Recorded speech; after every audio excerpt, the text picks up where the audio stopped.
영상을 봤습니다. 어느 여자 청년인데요. 24살 먹은 청년이었습니다. 고민이 있다고 이제 상담을 하는 그런 좀 웃긴 프로인데 사연이 굉장히 기구했습니다.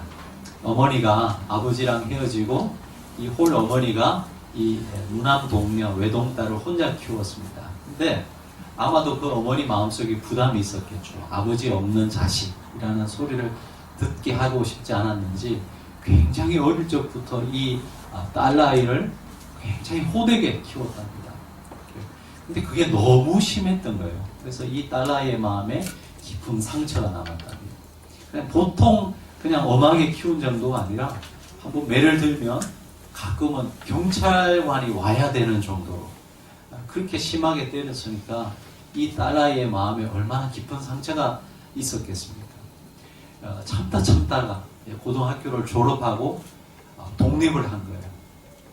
독립을 하고 지금 이제 24살이 되었는데 어머니랑 연락을 안 한 게 2년 됐답니다. 그 전까지는 그래도 문자라도 좀 주고받고 하는데 엄마랑 연락을 안 한 지 2년 됐답니다. 그런 사연을 이제 말하면서 고민을 상담하는 그런 이야기였습니다. 마음이 참 아팠습니다. 여러분, 이것이 무엇 때문에 이렇게 되었겠습니까? 바로 죄의 역사의 결과이다라는 것이죠. 이것이 그 자매만의 이야기겠습니까? 여러분, 우리가 살다 보면 크고 작은 이런 정도의 차이는 있지만 우리 모두는 이 죄의 영향력 아래에서 상처를 주기도 하고 또 상처를 받기도 하는 그런 아픔을 갖고 살아갑니다. 우리가 믿는 이 복음이 기쁜 소식인 것은 이런 죄의 역사를 종식시키기 위해서 예수님께서 우리를 찾아오셨다는 것이죠. 오늘 본문에는 베드로를 통해서 행해진 두 가지의 기적에 대해서 이야기하고 있습니다. 베드로가 애니아라고 하는 8년 된 중풍병자를 고치는 그 이야기와 또 다비다라고 하는 여제자를 죽은 그 여제자를 살리는 이 놀라운 기적을 행하는 두 가지 사건을 접하게 됩니다. 이 두 가지 사건은요, 공통점도 있고 또 서로 상반되는 그런 점도 있습니다. 먼저 대비되는 면을 본다면 여러분, 애니아는 여러분 꼭 여자 이름 같지만 사실은 남자입니다. 반면에 여러분 도르가는 여자예요. 헬라식 이름으로 도르가라고 하는데 여성입니다. 베드로가 애니아를 고칠 때는 애니아가 먼저 베드로에게 요청한 것이 전혀 없어요. 오늘 말씀을 보면 그냥 베드로가 긍휼히 여기는 마음을 보고 고쳐준 게 않습니다. 근데 반면에 이 다비다를 고칠 때는 그 제자들이 이 두 제자를 베드로에게 보내서 베드로가 오기를 먼저 청했던 그런 모습을 보죠. 베드로가 이 죽은 다비다를 살릴 수 있을 건지 믿음을 갖고 보냈는지 아닌지는 잘 모르겠습니다. 아니면 그냥 위로받기 위해서 베드로를 급히 불렀는지 모르겠지만 아무튼 이 루다에 있는 베드로를 보내게 됩니다. 베드로에게 제자들을 보내서 그를 불러오게 합니다. 그리고 또 상반되는 것은 이 애니아의 삶에 대해서는 전혀 언급하고 있지 않습니다. 애니아가 어떤 삶을 살았는지, 그가 어떤 인격의 소유자인지에 대한 이야기는 전혀 없어요. 근데 반면에 다비다는 굉장히 상세하게 그가 어떤 삶을 살았는지, 그가 어떤 인격의 소유자였는지를 오늘 성경은 기록하고 있습니다. 보시면 선행과 구제를 많이 한 사람이라고 그렇게 그를 소개하고 있습니다. 아마도 그녀는 이 말씀에 보면 장례식에서 이 가족에 대한 이야기가 전혀 없죠. 그 장례식을 누가 치르는가 보면 오늘 그의 여제자들, 아마 과부들이었습니다. 홀로 된 여성들이 그의 그 장례를 주관하고 있습니다. 이런 것들을 보면 아마도 이 다비다도 과부였을 가능성이 많습니다. 과부란 그 당시 과부란 여러분 가난한 자들이고 또 사회의 가장 낮은 수준에서 생활했고, 또 그들을 대변해 줄 어떤 사람이나 보호해 줄 사람이 없었던 사람들을 대표하는 사람들이었습니다. 이 피오렌자라는 학자는 이렇게 이야기합니다. 1세기에는 예수님 생활하셨던 그 1세기에는 가난하고 굶주리는 자들의 대부분이 여자들이었다. 특히 가부장 제도에 의해서 재산을 나누어 받게 해줄 남성 대리인을 갖지 못한 여성들이 그러했다라고 이야기하고 있습니다. 그러니까 대부분의 가난한 사람들의 대부분은 여성들이었다라는 것이었습니다. 특별히 그 중에서도 그늘막이 없는, 남편이라는 그늘막이 없는 홀로 된 여성들이 가장 가난한 사람들의 많은 비중을 차지했다는 것이죠. 하지만 그녀는 과부였지만, 홀로 된 여인이었지만 큰 사람이었던 것 같습니다. 키가 크다는 말이 아니라 사람을 품는 그 인생의 그릇이 큰 사람이었던 것 같습니다. 그래서 그녀가 죽었을 때 많은 과부들이 안타까워하며 그의 죽음을 애도하고 있었던 것이죠. 그녀는 가난한 이의 친구였던 것입니다. 여러분, 그녀가 한 일이 무엇이었습니까? 오늘 말씀을 보시면 그 장례식장에 다른 이 홀로 된 여인들이 그녀가 생전에 만들어 주었던 속옷과 겉옷을 가지고 있었다라고 이야기하고 있습니다. 여러분, 옷을 짜는 것, 지금은 돈만 주면 얼마든지 옷을 사고 할 수 있잖아요. 넘쳐나는 게 옷인 것 같아요. 근데 당시만 해도 다 가내 수공업으로 집에서 직접 천을 짜고 만들 수밖에 없는 것이 옷이었죠. 우리가 밖에 나가서 육체적 노동 하는 것처럼 아주 힘든 일은 아니었지만, 그러나 그렇다고 해서 쉬운 일도 아니죠. 그만큼 시간과 노력이 필요한 일이 바로 이런 옷을 짜는 일이었습니다. 그래서 어떤 사람에 대한 긍휼의 마음과 사랑이 없다면 결코 할 수 없는 일이 이 옷을 만드는 일이었을 것입니다. 여러분, 부자라고 꼭 돈이 있어야지 남을 도울 수 있는 것은 아닌 것 같습니다. 부자라고 다 선을 베푸는 것도, 그리고 가난한 사람이라고 선을 행하지 못하는 것도 아닌 것 같습니다. 중요한 것은 이웃을 향한 그 마음을 가지고 있느냐, 그것이 중요한 일이겠죠. 다비다는 그 자신도 사회적으로 가장 연약한 그런 여인이었지만, 그녀와 같은 형편과 처지에 있었던 또 다른 그런 과부들을 도와주었던 사람이었습니다. 그런 그녀가 병들어 죽었는데 베드로가 오늘 말씀을 보시면 그녀를 살리게 되죠. 자, 이런 차이가 있습니다. 에니야와 다비다의 이 두 가지 사건. 근데 또 살펴보면요, 우리가 묵상을 해보면 공통된 그런 점들이 많이 있습니다. 첫 번째는요, 이 두 가지 사건은 모두가 이 하나님 나라가 회복되는 것을 보여주는 상징적인 사건이라는 거예요. 에니야의 중풍병과 이 다비다의 죽음. 여러분, 차이는 있지만 이 모든 것은 이 죄의 결과로 속박된 인간의 현실을 우리에게 보여주고 있습니다. 에니야는 8년 동안 중풍병에 걸려 있었다라고 했습니다. 물론 이 중풍병도 여러분 경중이 있지 않습니까?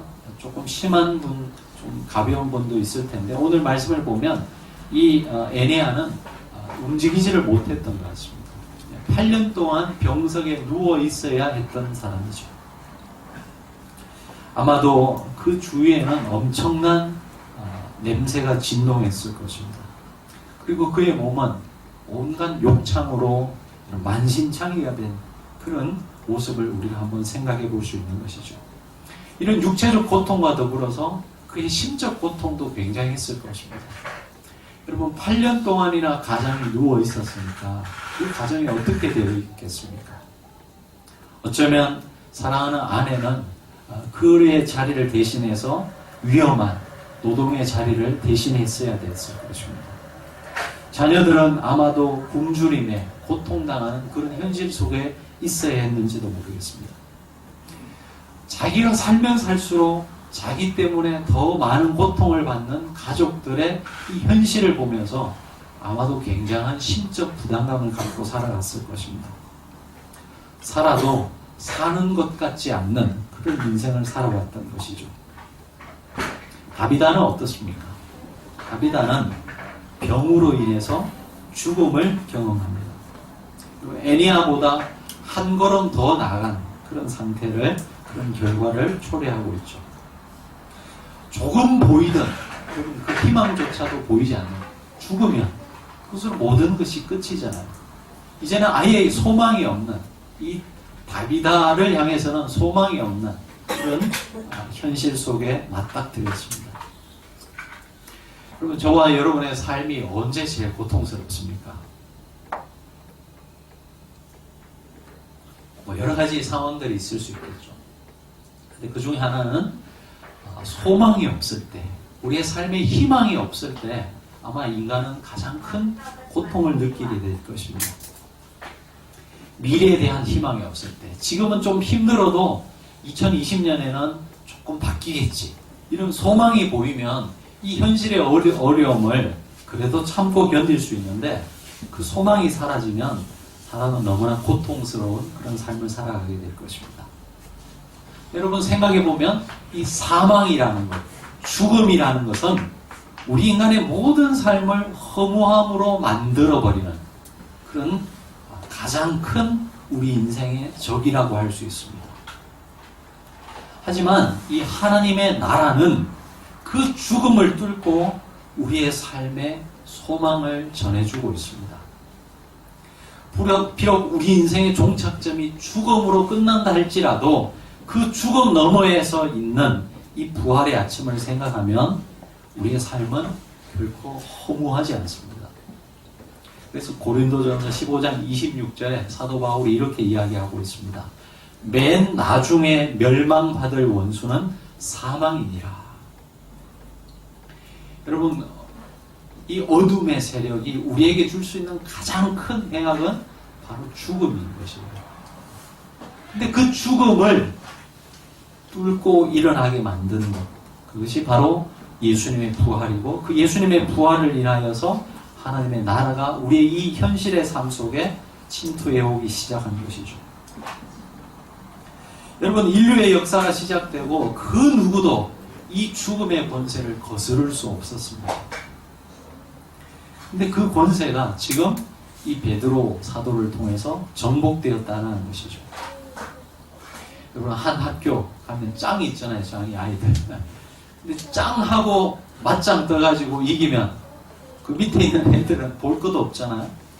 마치 그런 거예요. 여러분, 죽음의 권세가 정복되었다는 것은 우리에게 그렇게 다가올 수 있다는 것이죠.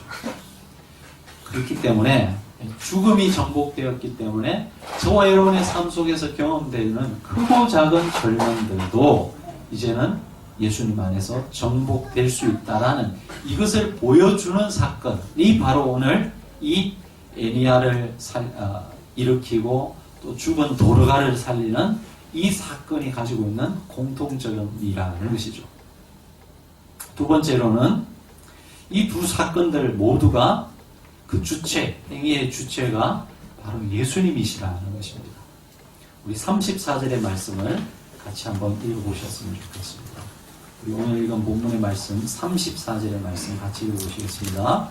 베드로가 이르되 애니야야, 예수 그리스도께서 너를 낫게 하시니 일어나 내 자리를 정돈하라 한데 곧 일어나니. 자, 여기 보시면 예수 그리스도께서 너를 낫게 하시니 라고 했습니다.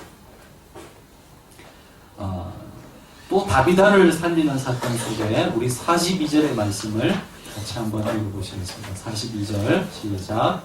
온 요파 사람이 알고 많은 사람이 주를 믿더라. 주를 믿더라. 여러분, 지금 이 기적의 사건이 누구를 통해서 일어나죠? 베드로를 통해서 일어나고 있습니다. 근데 사람들이 베드로를 믿더라고 하지 않고 주를 믿더라 이렇게 보고하고 있습니다. 여러분, 오늘 이 두 가지 사건 다 그 중심에 베드로라는 인물이 있습니다. 베드로라는 인물은 여러분 잘 아시다시피 예수님의 수제자였습니다.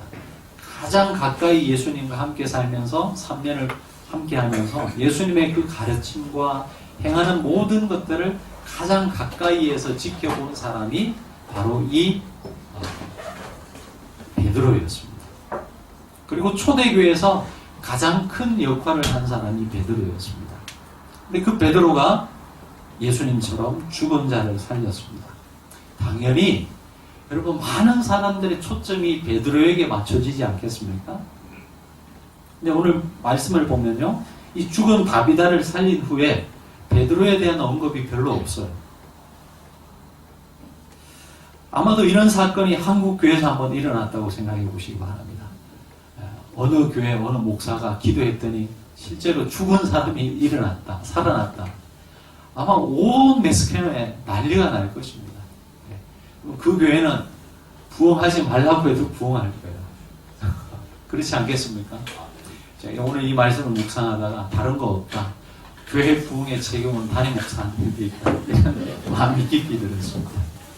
그리고 죽은 사람이 살아났다고 인터넷에 한번 떠들면, 그런 사건이 일어난다면 그리고 아마 그 교회는 아마 사람들로 꽉 차게 될 것입니다. 여러분, 근데 오늘 말씀에 보면 이런 놀라운 사건이 일어났음에도 불구하고 베드로라는 한 사람에게 포커스가 맞춰지지 않아요. 그리고 그 사건이 일어났던 교회에 대한 초점도 맞춰지지 않고 있습니다. 철저히 예수님에게 그 초점이 맞춰져 가고 있음을 봅니다. 예수 그리스도께서 너를 낫게 하신다고 선포하고, 또 많은 사람들이 이 다비다의 다시 사는 역사 속에서 주를 믿더라고 하고 있습니다. 여러분, 초대교회는 철저히 예수님께서 높임을 받는 그런 교회였다라는 것을 알 수가 있죠. 교회라는 공동체는 여러분 목사가 중요할 수밖에 없습니다. 특별히 이 개신교회에서는 여러분 이 예배 중에 이 설교가 차지하는 비중이 너무 크다 보니까 목사라는 한 사람에게 초점을 맞춰줄 수밖에 없는 그런 현실이 있습니다. 하지만 여러분, 그럼에도 불구하고 우리의 관심과 초점은 예수님에게 맞춰져야 된다는 것, 여러분 꼭 기억하실 수 있었으면 좋겠습니다. 목사가 잘한다고 너무 높이지도 마시고, 또 그리고 못한다고 너무 실망하지도 마시기 바랍니다. 여러분의 눈을 항상 예수님에게 맞추시기 바랍니다. 아멘. 세 번째, 자, 오늘 이 두 가지 사건 속에 공통점이 또 있는데요. 그것은 이 베드로의 이 이야기, 말을 보면요, 기원조의 기도를 하지 않고 선포하고 있습니다. 그렇죠? 34절을 보시면 제가 읽어드리겠습니다. 에니야야, 예수 그리스도께서 너를 낫게 하시니 일어나 내 자리를 정돈하라. 선포죠. 낫게 해주십시오. 이렇게 기도한 것이 아니고 선포입니다. 40절에 보시면요, 무릎을 꿇고 기도하고 먼저 기도했어요. 그리고 돌이켜서 시체를 향하여 이르되 다비다야 일어나라 하니. 보통 이런 상황이라면 베드로가 어떻게 기도해야 되겠습니까? 주님, 에니야를 고쳐주십시오. 죽은 다비다를 살려주십시오. 사실은 여러분 이렇게 기도하는 것조차도 엄청난 믿음이죠. 여러분 시신의 앞에 있는데 살려달라고 기도하겠습니까? 그 자체가 사실은 굉장한 믿음이에요. 그러나 베드로는 여기서 한 걸음 더 나갑니다. 일어나라!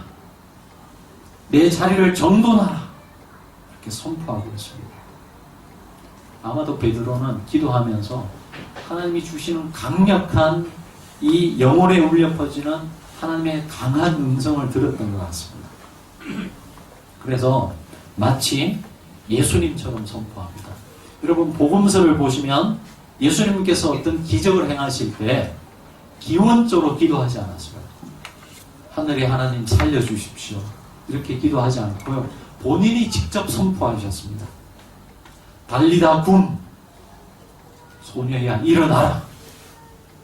고침을 받았느니라. 너의 믿음대로 될지어다. 내가 원하노니 깨끗함을 받으라. 다 선포로 하셨어요. 그리고 그분의 기도는, 그 선포는 바로 현실이 됩니다.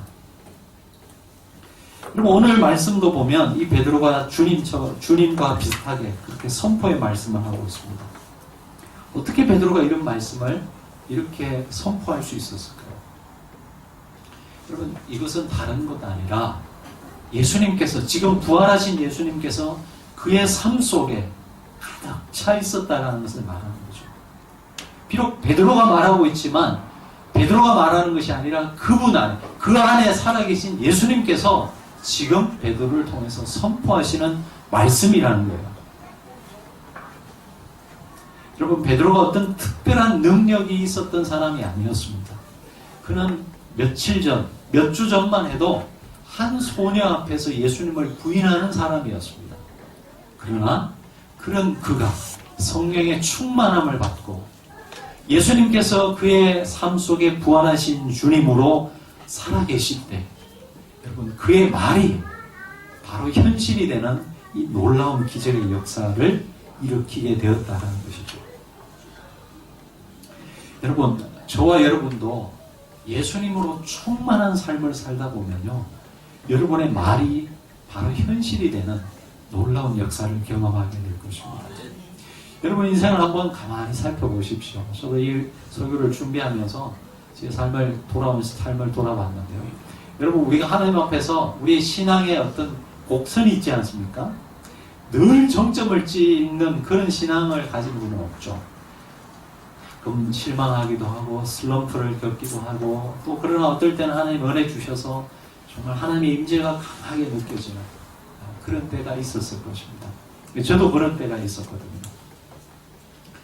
돌아보면요, 그때는 그렇게 기도를 막 큰 소리로 막 악을 쓰면서, 악을 쓴다는 표현이 그렇지만 애를 쓰면서 그렇게 기도하지 않아도요, 예수님이 내 안에 충만하다는 것을 제가 느끼고 살아갈 때 기도하는 것들이 현실이 되어 정말 하나님의 응답이 순간순간 이루어졌던 그런 기억들이 있습니다. 저는 새에 대한 소망이 여러 가지 있지만, 특별히 우리 교회를 보면서, 여러분을 생각하면서 2020년이 우리 광야의 교회 성도들의 삶 속에 예수님으로 충만한 하루가 되었으면, 한 해가 되었으면 하는 그런 기도를 갖게 됩니다. 네. 여러분, 그러기 위해서 순간순간 여러분 주님을 바라보시기 바랍니다. 네. 슬플 때도 바라보시고, 형통할 때도 바라보시고, 건강할 때도 바라보시고, 몸이 아파서 누워있을 때도 주님을 바라보시기 바랍니다. 기쁜 마음으로 모든 일들이 형통할 때도 바라보시지만, 어느 한 사람의 말 때문에 소갈이 하면서 그렇게 몸져 누워서 밤을 지새울 때도 주님을 바라보시기 바랍니다. 그것이 저와 여러분이 가진 능력입니다. 자, 이런 애니아와 다비다의 이 기적의 역사로 어떤 결과가 초래되었습니까? 그 결과도 비슷한 결과를 낳고 있습니다. 우리 38절에 보시면, 룻다와 사론에서 사는 사람들이 다 그를 보고 주께로 돌아오니라. 우리 42절 다시 한번 읽겠습니다. 온 요파 사람이 알고 많은 사람이 주를 믿더라. 그랬습니다. 여러분, 단순히 숫자적 증가를 얘기하려고 하는 것이 아니라 이 복음 안에 있는 생명의 역사가 계속해서 확산되어 갔다는 것을 우리에게 이야기하고 있습니다. 지난주에도 말씀드렸지만 초대교회는 여러분 수적 증가가 처음부터 목적은 아니었습니다. 하지만 하나님의 이 생명의 역사가 그 공동체 가운데 속해서 일어날 때 그 공동체가 이 숫자적 증가를 자연스럽게 가져왔다는 것을 이야기하고 있습니다. 여러분, 우리 교회도 마찬가지일 거라 생각합니다. 교회의 부흥에는 여러 가지 요소가 있을 수 있죠. 여러분, 지금은 교회 위치도 좋아야 되고요. 또요, 주차 공간도 편해야 되고, 많은 것을 생각할 수 있습니다. 그런 생각을 하면 우리 교회는 결코 부흥에 이렇게 좋은 조건들을 많이 갖추지는 않는 것 같아요. 그런 것들이 왜 영향이 없겠습니까? 실제로요, 여러분, 강남에 있는 대형 교회들 있지 않습니까? 소망교회, 사랑의 교회, 광림교회, 굉장히 이제 대형 메가처치가 되었는데, 여러분 그 교회들이 어떻게 저렇게 잘할 수 있었을까? 물론 하나님의 은혜라고 다 고백합니다만은 사회학적으로 보면 여러분 이 강남이 개발될 때 일찍 들어왔잖아요. 그리고 일찍 표를 잡았어요.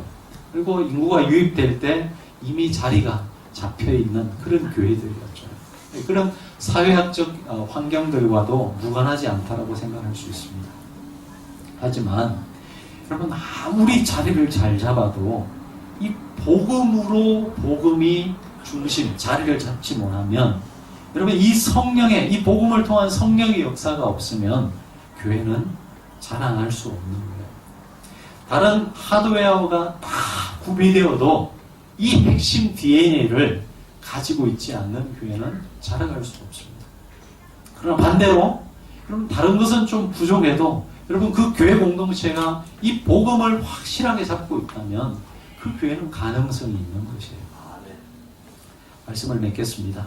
오늘 베드로를 통해서 일어났던 이 두 기적의 역사는 죄의 역사가 물러가고 성령의 역사를 통해서 하나님의 이 생명의 역사가 우리 가운데 일어나고 있다는 것을 상징적으로 보여주는 그런 사건입니다. 여러분 이 생명의 역사가 여러분 개인의 삶에, 그리고 여러분이 몸담고 있는 가정에, 그리고 우리 이 교회 공동체 가운데 충만하게 일어날 수 있기를 여러분 소망하면서 기도할 수 있었으면 좋겠습니다. 기억하십시다. 여러분 어둠은 빛을 이길 수 없습니다. 거짓은 진실을 이길 수 없습니다. 절망은 하나님께서 우리에게 주시는 소망을 이길 수 없습니다. 여러분 주와 함께하는 미래를 이 어둠의 세력이 어찌할 수 없다는 것, 이 두 가지 사건을 통해서 기억하면서 오는 새해를 맞이할 수 있었으면 좋겠습니다. 기도하시겠습니다. 하나님 아버지, 예수님을 통해서 우리 가운데 시작된 이 하나님의 나라가 지금도 우리 가운데, 우리 삶 가운데 오고 있음을 저희들이 믿습니다. 그러기에 암울한 이 세상의 현실 속에서도 우리는 절망할 수 없고 그 어둠 때문에 우리의 삶을 포기할 수 없습니다. 8년이나 병든 자가 일어나고 도무지 이제는 죽음으로 모든 것이 끝났다라고 생각하는 그 시점에 하나님의 생명의 역사가 새롭게 시작되는 이 이야기들을 기억하면서 하나님 우리가 오는 한 해를 주님의 관점으로 또 믿음의 관점으로 준비할 수 있도록 도와주시옵소서. 절망스러운 우리 환경에 절망하지 않고 소망을 갖고 다시 우리의 미래를 믿음으로 준비할 수 있는 우리 교회, 우리 한 분 한 분 다 될 수 있도록 역사해 주옵소서. 감사하고 예수님 이름으로 기도합니다.